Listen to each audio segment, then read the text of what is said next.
L'ayant raté au cinéma, je profite de la sortie du film en Blu-ray 4K Steelbook pour enfin voir le film et me faire mon propre avis. Vu les critiques mitigées à la sortie du film et le box-office qui est clairement un échec, je m'attendais au pire. Rajouter de cela les antécédents des films de DC et la présence de The Rock en tête d'affiche, qui est rarement synonyme de film de qualité.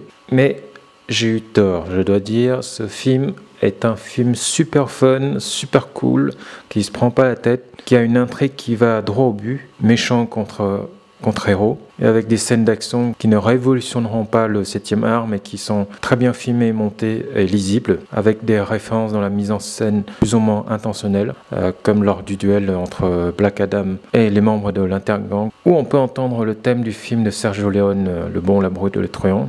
Les plans sont cadrés et montés comme un duel western, donc c'est pour rendre clairement un hommage appuyé au film de Sergio Leone. Mais on a aussi des références qui relèvent plus du plagiat, comme les plans du début qu'on voit ici, qui sont clairement pris de 300 de Zack Snyder. Et l'inspiration ou le plagiat se voit aussi à travers le look des personnages, comme celui du Smasher, son masque qui nous rappelle clairement le masque de Deadpool, et ses pouvoirs qui relèvent clairement de ceux de Ant-Man, ou encore celui de Cyclone qui n'est pas sans rappeler Storm dans les X-Men, les pouvoirs du Dr. Fate qui nous font penser à celui du Doctor Strange, mais bon.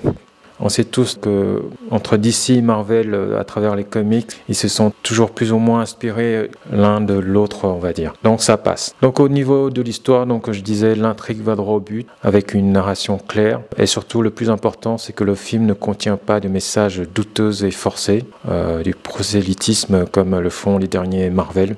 L'humour est bien dosé, que ce soit à travers les répliques que se balancent les personnages entre eux ou les situations. Ce n'est pas lourd comme dans les Marvel, surtout les derniers, si vous voyez ce que je veux dire, dont l'intrigue est clairement celle des Suicide Squad, avec un démon, un ennemi qui apparaît, qui menace la Terre, et on envoie une équipe de super-héros pour l'arrêter. D'ailleurs, le personnage de Amanda Waller est présent. Alors, le film aurait pu s'appeler Suicide Squad 2 ou 3 ou bis, selon si vous prenez en compte ou pas la version de James Gunn. Après, au niveau des scènes d'action, comme je disais, elles sont très bien filmées et montées, et parfaitement lisibles. La plupart des scènes se passent en plein jour, en extérieur, contrairement à certains films. Bon, bien sûr, les effets numériques sont loin d'être parfaits, surtout dans les combats où le déplacement, le mouvement des personnages ont l'aspect encore caoutchouc. Comme dans les débuts des films de super-héros, je pense notamment à Spider-Man. Mais les films où l'aspect caoutchouteux est plus visible, c'est dans Blade 2 de Guillermo del Toro ou encore dans Matrix. Mais en fait, c'est un film qui est humble, avec un but humble, c'est celui de divertir les spectateurs sans les prendre pour des cons ou sans essayer de les endoctriner avec des idéologies quelles qu'elles soient. On retrouve un peu l'esprit des films d'avant, comme le Superman de Richard Donner ou les Batman de Tim Burton, ou encore les Spider-Man de Sam Raimi. D'ailleurs, le Man of Steel aurait été mieux si c'était fait dans l'esprit du Black Adam, au lieu de se lancer dans un pseudo-film d'auteur dark comme Zack Snyder l'a fait. Le seul film de DC qui se rapproche de l'esprit de Black Adam et auquel je pense, c'est Shazam, qui était lui aussi un film fun et sans se prendre au sérieux. Bon, le côté négatif, c'est la présence de cet ado qui est inutile et énervant, même si on comprend pourquoi il est présent dans l'histoire par rapport au passé de Black Adam. D'ailleurs, cette relation entre l'ado et Black Adam n'est pas sans rappeler la relation entre le T-800 et John Connor dans le Terminator 2. L'ado qui apprend au héros qui est stoïque, sans émotion, lui apprend à être cool à travers des répliques, des phrases cool et un comportement un peu plus relax. Mais bon, le Terminator 2 le fait mieux, c'est indiscutable. Je pense qu'avec ce film, The Rock veut son Terminator 2, quoi. Et ça se sent. Donc, concernant les membres de la Justice Society, les relations entre eux sont réussies. On s'y attache vite. Et malgré le fait que le film ne leur accorde pas beaucoup de temps dans le développement de leurs personnages, étrangement, ça marche. Parce qu'on a l'habitude de dire qu'il faut prendre le temps de développer un personnage pour qu'on s'y attache. Ce film échappe à cette règle. Donc je pense surtout au personnage du Dr. Fate joué par Pierce Brosnan. Quand il meurt, on sent vraiment la tristesse pour lui, contrairement ce personnage qu'on voit à l'écran. Donc le casting est très réussi, surtout celui de Pierce Brosnan, comme je l'ai dit, c'est lui qui donne les moments d'émotion au film. The Rock, lui, s'en sort pas si mal. Bien sûr, on voit pas Black Adam à l'écran, mais The Rock, on s'attend pas à beaucoup de nuances dans son jeu.